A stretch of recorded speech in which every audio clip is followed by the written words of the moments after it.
Hi అందరికీ నమస్కారం అండి. వెల్కమ్ టు అవర్ ఛానల్ మన వంటలు మన ముచ్చట్లు. ఎలా ఉన్నారండి అందరూ? బాగున్నారా? అందరు బాగున్నారని బాగుండాలని ఆశిస్తూ ఇవాళ ఈ వీడియోలో మనం అందరికీ ఎంతగానో ఇష్టమైన ఎంతో ఫేమస్ అయిన tasty yummy veg dum biryani చూడబోతున్నామండి. ఎంత తిన్నా ఇంకా తినాలనిపించే బిర్యానీ ఇంట్లోనే సింపుల్గా ఈజీగా హోమ్మేడ్ బిర్యానీ ఎలా చేసుకోవాలో, అది కూడా హోమ్మేడ్ బిర్యానీ మసాలా యూజ్ చేసి ఎలా చేసుకోవాలో చూద్దామండి. బిర్యానీ అంటే పిల్లల నుంచి పెద్దల వరకు అందరికీ ఎంతో ఇష్టంగా ఉంటుంది కదండి.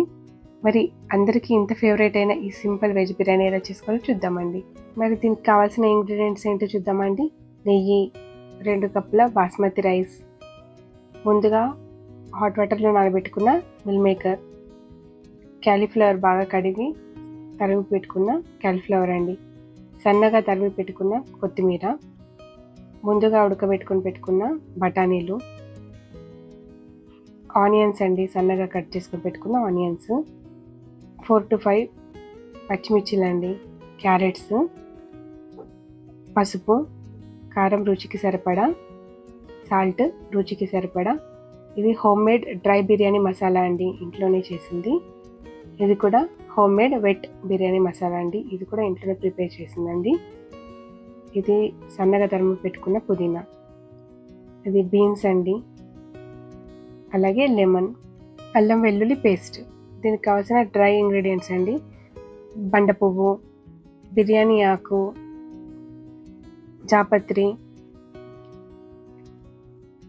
2 లవంగాలు, ఇది పులావ్ ఆకు అండి, ఇది ఉంటే వేయండి లేదంటే ఆప్షనల్. ఇది జాజికాయ, దాల్చిన చెక్క, స్టార్ ఫ్లవర్ అంటే అనాస పువ్వు, మరాఠీ మొగ్గ, అలాగే షాయి జీరా. ఇవన్నీ దీనికి కావాల్సిన ఇంగ్రీడియంట్స్. ముందుగా బాస్మతి రైస్ని గోరువెచ్చటి నీళ్ళల్లో 1 గంట సేపు నానబెట్టుకోవాలండి. అలాగే దీనికి 2 కప్పుల కర్డ్ కూడా అవసరం ఉంటుందండి. ముందుగా ఒక ప్యాన్ తీసుకుని అందులో డీప్ ఫ్రైకి సరిపడా ఆయిల్ తీసుకోవాలండి. ఆయిల్ వేడెక్కాక ఇందులో బీన్స్ డీప్ ఫ్రై చేసుకొని ఒక బౌల్లోకి తీసుకోవాలండి. అలాగే క్యారెట్స్ని కూడా డీప్ ఫ్రై చేసుకొని ఒక బౌల్లోకి తీసుకోవాలండి. వీటిని బాగా డీప్ ఫ్రై చేయకూడదండి.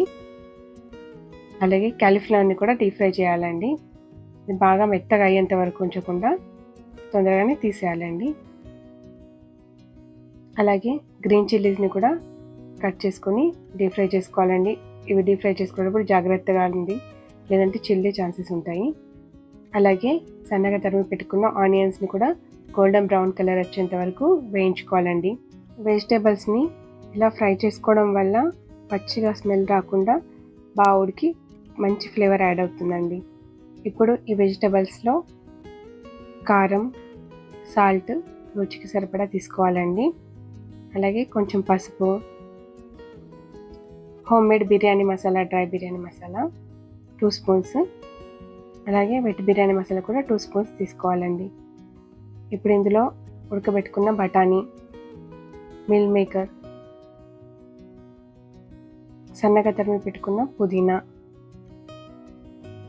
అలాగే కొత్తిమీర అవన్నీ కూడా యాడ్ చేసుకొని బాగా కలుపుకోవాలండి. ఉప్పు, కారం అవన్నీ బాగా మిక్స్ అయ్యేలాగా కలుపుకోవాలి. ఇవన్నీ బాగా కలిసిన తర్వాత ఇప్పుడు ఇందులో 2 కప్పుల పెరుగు యాడ్ చేసుకోవాలండి. వీటిని కూడా బాగా కలుపుకోవాలి. ఇందులో అల్లం వెల్లుల్లి పేస్ట్ కూడా వేసి ఒక హాఫ్ అన్ అవర్ పాటు బాగా కలుపుకొని పక్కన పెట్టుకోవాలండి. ఇప్పుడు ఒక కుక్కర్ లేదా డీప్ ప్యాన్ తీసుకుని అందులో వాటర్ యాడ్ చేసుకొని అందులో పులావ్ ఆకు, నిమ్మకాయ పీస్ చిన్నది, అలాగే బిర్యానీ ఆకు, స్టార్ ఫ్లవర్, దాల్చిన చెక్క, మరాఠీ మొగ్గ, బండ పువ్వు, షాజీరా, లవంగాలు, అనాస పువ్వు, అలాగే సాల్ట్ అండి, 1 స్పూన్ వేసాను. ఇది టేస్ట్ చేయాలండి సాల్ట్ వేసాక ఒకసారి. అలాగే oil, homemade biryani masala 1 half spoon, ఇవన్నీ యాడ్ చేసి బాగా మరగనివ్వాలండి వాటర్ని. వాటర్ ఇలా బాగా బాయిల్ అయిన తర్వాత అందులో మనం ముందుగా నానబెట్టుకున్న బాస్మతి రైస్ ఉన్నాయి కదండి, అవి యాడ్ చేయాలండి. యాడ్ చేసి ఆ రైస్ని 70 to 80% కుక్ అయ్యే వరకే ఉడకబెట్టుకోవాలండి మనము. ఇప్పుడు ఒక బిర్యానీ హండీ లేదా బిర్యానీ డీప్ ప్యాన్ ఏదైనా తీసుకుని అందులో 1 కప్ ఆయిల్ యాడ్ చేసుకోవాలండి. యాడ్ చేసుకున్నాక మనం ముందుగా మ్యారినేట్ చేసుకున్న వెజిటేబుల్స్ అన్నీ ఉన్నాయి కదండి, ఆ వెజిటేబుల్స్ అన్నీ ఈవెన్గా ఇందులో స్ప్రెడ్ చేసుకొని పక్కన పెట్టుకోవాలండి. ఆ తర్వాత రైస్ బాగా కుక్ అయిందో లేదా చూసుకోవాలండి. ఇలా 70 to 80% కుక్ అయిన తర్వాత ఈవెన్గా స్ప్రెడ్ చేసుకున్న వెజిటేబుల్స్ పైన ఈ రైస్ని కూడా ఈవెన్గా స్ప్రెడ్ చేసుకోవాలండి. వాటర్ లేకుండా ఈవెన్గా బాగా స్ప్రెడ్ చేసుకోవాలి. ఇలా స్ప్రెడ్ చేసుకున్నాక దీనిపైన మనం ముందుగా ఫ్రై చేసి పెట్టుకున్న ఆనియన్స్ ఉన్నాయి కదండి, వాటిని స్ప్రింకిల్ చేసుకోవాలి.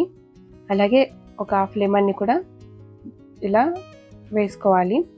ఆ తర్వాత దీనిపైన పుదీనా అలాగే కొత్తిమీరని కూడా యాడ్ చేసుకోవాలి. ఇప్పుడు దీంట్లో ఒక 2 స్పూన్స్ ఘీని కూడా యాడ్ చేసుకోవాలండి. ఇదిగోండి జాజికాయ, ఇదే మన ఈ రెసిపీకి కింగ్ అండి. దీన్ని కూడా యాడ్ చేసుకోవాలండి పౌడర్ లాగా. ఇప్పుడు ఇలా అన్ని ఇంగ్రీడియంట్స్ యాడ్ చేసుకున్న తర్వాత మూత పెట్టి గాలి బయటకు పోనివ్వకుండా మూత బాగా పెట్టేసి ఒక 15 to 20 minutes వరకు లో ఫ్లేమ్లో ఉడకనివ్వాలండి. ఇదిగోండి ఆ తర్వాత ఒక 5 minutes కొంచెం రెస్ట్ ఇవ్వాలండి. ఇదిగోండి రెడీ అయిందండి మన డెలిషియస్ వెజ్ దమ్ బిర్యానీ. చూసారు కదండి ఎంత బాగుందో కదా, చూడ్డానికి కలర్ఫుల్గా భలే టెంప్టింగ్గా ఉంది కదండి. చాలా బాగుంటుందండి. మీరు కూడా ఒకసారి తప్పకుండా ట్రై చేసి చూడండి. నాన్ వెజ్ బిర్యానీకి ఏమాత్రం తీసుకోకుండా చాలా టేస్టీగా ఉండే ఫేమస్ వెజ్ దమ్ బిర్యానీ ఇంట్లోనే ఎలా సింపుల్గా ఈజీగా హోమ్మేడ్ బిర్యానీ మసాలాతో ఎలా చేసుకోవాలో చూసాం కదండి. బిర్యానీ మసాలా ఇంట్లోనే ప్రిపేర్ చేసుకుని యూజ్ చేస్తే మంచి అరోమేటిక్ ఫ్లేవర్ యాడ్ అవుతుందండి మన బిర్యానీకి. మీకు ఈ హోమ్మేడ్ బిర్యానీ మసాలా రెసిపీ కావాలంటే కమెంట్లో చెప్పండి. మీలో ఎంతమందికి బిర్యానీ అంటే ఇష్టం అండి? కమెంట్లో చెప్పండి. నాకైతే బిర్యానీ అంటే చాలా ఇష్టం అండి. ఐ హోప్ మీకు ఈ వీడియో నచ్చిందని అనుకుంటున్నానండి. ఈ బిర్యానీని రాయితాతో కానీ లేదా మిర్చి కసాలంతో అలాగే గ్రేవీతో ట్రై చేసి చూడండి, చాలా బాగుంటుంది. మరి తప్పకుండా ట్రై చేసి ఎలా కుదిరిందో కమెంట్లో చెప్పండి. ఐ హోప్ మీకు ఈ వీడియో నచ్చిందని అనుకుంటున్నానండి. నచ్చితే లైక్ చేయండి, మీ ఫ్యామిలీ అండ్ ఫ్రెండ్స్కి తప్పకుండా షేర్ చేయండి, మంచి కమెంట్ చేయండి. మరో మంచి వీడియోతో మళ్ళీ కలుద్దామండి. అంతవరకు బిర్యానీ లవర్స్ అందరికీ బాయ్ అండి.